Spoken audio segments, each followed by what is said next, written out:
कर्नाटका के लोगों ने तय कर लिया है कि बीजेपी की सरकार नहीं आएगी इस बार। चलिए, वो तो ऐसा ही कहेंगे, हमारे लिए अच्छा नहीं कहेंगे क्योंकि हमारे सामने वो चुनाव लड़ रहे हैं। मगर कर्नाटक के अंदर पूर्ण बहुमत की भारतीय जनता पार्टी की सरकार बनने जा रही है। मैं कर्नाटक 4 बार गया हूं विगत 2 महीने, 5 बार गया हूं विगत 2 महीनों में। मैं आपको बताता हूं, मैंने जनता की पल्स देखी है, नरेंद्र मोदी जी की लोकप्रियता देखी है।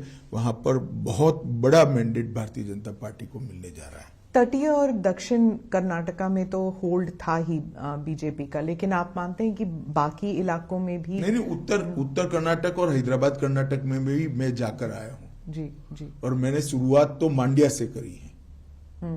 मांड्या में इतनी बड़ी रैली भारतीय जनता पार्टी की कभी नहीं हुई। तो मांड्या की जनता भी अब परिवारवादी पार्टियों से खिसक कर भारतीय जनता पार्टी के डेवलपमेंट के पॉलिटिक्स को एक्सेप्ट करती है।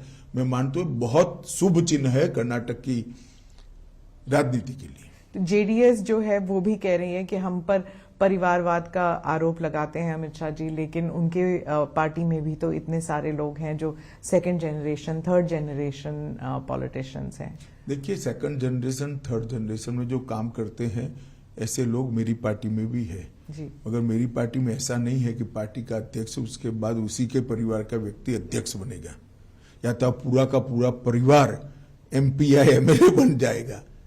ये किस प्रकार की कंपैरिजन है? पूरी डेमोक्रेटिक सिस्टम को आपने समाप्त कर दिया है। इस प्रकार के आंख में धूल झोंकने वाले बचाव जनता के सामने रखकर आप परिवारवाद को छुपा नहीं पाओगे। आपने कश्मीर के बारे में भी ये कहा था जब आर्टिकल 370 पे जब हमने इंटरव्यू किया था, तब उस वक्त भी आपने कहा था कि परिवारवाद जो है वो खत्म हो जाएगा, अब कश्मीर में नए नेता उभरेंगे। लेकिन अभी भी वहां पे अभी चुनाव ही कहां हुआ है? पर तैयारियां तो शुरू हो गई हैं। तो तैयारी तो करने का सबको अधिकार है। जनता का मैंडेट देखिएगा। अब ये जो पंच सरपंच चुनकर आए हैं, इसमें से ही नया नेतृत्व इमर्ज होगा, वहीं से कश्मीर के नेता निकलेंगे। सर, जहां पर आप ऑपोजिशन की पार्टीज पर परिवारवाद का आरोप लगाते हैं, वहीं कांग्रेस जो है अब आप पर, आपकी पार्टी पर, आप पर नहीं, आपकी पार्टी पर मित्रता का आरोप लगा रही है कि मित्र, बीजेपी के जो मित्र हैं, अडानी जी के बारे में कहा जाता है कि उनको सभी कॉन्ट्रैक्ट्स मिल रहे हैं और बीजेपी जो है उनका जो डिफेंस है वो इतना नहीं है, इतना स्ट्रांग नहीं है। अभी सुप्रीम कोर्ट ने केस का संज्ञान लिया है। देश की कैबिनेट के सदस्य नाते जब सुप्रीम कोर्ट ने किसी मैटर को सीज किया हो, उस वक्त मेरे लिए बोलना ठीक नहीं होगा, परंतु इसमें बीजेपी के लिए कुछ छुपाने को नहीं है और ना किसी बात से डरने की जरूरत है। जी, निर्मला जी ने भी कहा था संसद में कि हमें कांग्रेस से करप्शन के बारे में सीखने की जरूरत नहीं है, कि मतलब वो हमको जो पाठ पढ़ाने की कोशिश कर रहे हैं, हमको आपसे सीखने की जरूरत नहीं है, ये उन्होंने संसद में कहा था। लेकिन राहुल गांधी जी की पूरी स्पीच जो है सिर्फ अदानी अदानी अदानी पर था। अब वो तो उनको क्या स्पीच देनी, उनको सोचना चाहिए। इनकी जो स्क्रिप्ट लिखते हैं इन लोगों को सोचना चाहिए। इसमें मैं कुछ नहीं कर सकता। क्योंकि वो कह रहे हैं कि जब उन्होंने भारत जोड़ो यात्रा की, वो कह रहे हैं कन्याकुमारी से लेके कश्मीर तक लोग यही कह रहे हैं कि बीजेपी जो है वो पहले एंटी करप्शन थी, लेकिन अब उनमें क्रोनी कैपिटलिज्म वाली बात शुरू हो गई है। सवाल ही पैदा नहीं होता। एक भी आरोप भारतीय जनता पार्टी पर आज तक कोई नहीं लगा पाया है।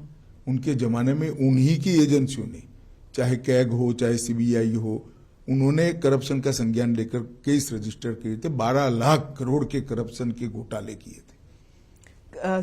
जो इदारे हैं, जो सिस्टम है, उनके बारे में भी कहा जाता है कि कांग्रेस कहती है कि बीजेपी ने सारे सिस्टम्स को अपने कब्जे में ले लिया, इसलिए कोई इंक्वायरी नहीं होगी, कोई इन्वेस्टिगेशन नहीं हो सकती। कोर्ट में जाए ना, कोर्ट में नहीं जाते हैं। मैंने तो पेगासिस में भी कहा था आपके पास प्रूफ है तो आप कोर्ट में चले जाइए, ना गए। वो सिर्फ शोर शराबा करना चाहते हैं। कोर्ट तो हमारे कब्जे में नहीं है। जो लोग गए, पेगासिस का संज्ञान भी लिया था, कोर्ट ने जजमेंट भी दे दिया, कुछ जांच भी कर ली। बीजेपी के स्पोक्स पर्सन्स कह रहे हैं कि हर इलेक्शन से पहले ऐसे एक इंटरनेशनल कंस्पिरेसी होता है, पहले रफाल था। देखिए स्मिता जी, मैं बीजेपी के स्पोक्स पर्सन को इसका जवाब देने दीजिए। मैं आपको बताता हूं, सुप्रीम कोर्ट ने इसका संज्ञान लिया है। इस बारे में मैं कम से कम अभी बात करना नहीं चाहूंगा। क्या कोई कंस्पिरेसी है सर, जैसे बीबीसी का डॉक्यूमेंट्री हो या फिर ये सब, ये हिंडनबर्ग का रिपोर्ट हो, क्या आप भी ऐसे देखते हैं कि ये कोई देखिए, conspiracy सत्य है? जो होता है इस पर 1000 कॉन्स्पिरेसी कर लो, कुछ नहीं होता है। वो करोड़ों सूर्य की भांति तेजस्वी बनकर ही बाहर आता है। ये तो मोदी जी के पीछे 2002 से कर रहे हैं, और हर बार मोदी जी मजबूत होकर, सच्चे बनकर और जनता की ज्यादा लोकप्रियता हासिल कर कर बाहर आए हैं। जी, उन्होंने, प्रधानमंत्री ने स्पीच में भी यही कहा था कि कीचड़ जो है, कमल जो है कीचड़ में ही उगता है, तो जितना मर्जी कीचड़ उन पर फेंका जाए, पार्टी और वो उभर कर आएंगे। लेकिन उनको सुनने के लिए कोई तैयार नहीं था। पार्लियामेंट का डिस्कोर्स इतना खराब हो चुका है, शोर शराबे के बीच प्रधानमंत्री का पूरा देश सुनता है।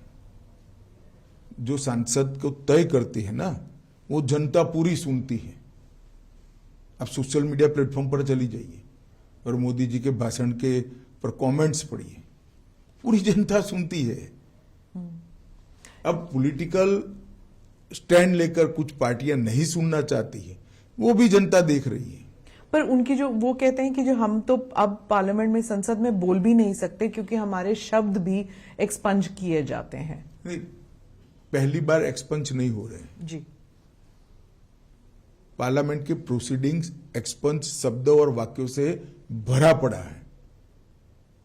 पार्लियामेंट के रूल्स के हिसाब से बहस का स्थान है, और जब रूल्स के हिसाब से बहस करनी है तो पार्लियामेंट्री लैंग्वेज में करनी पड़ती है।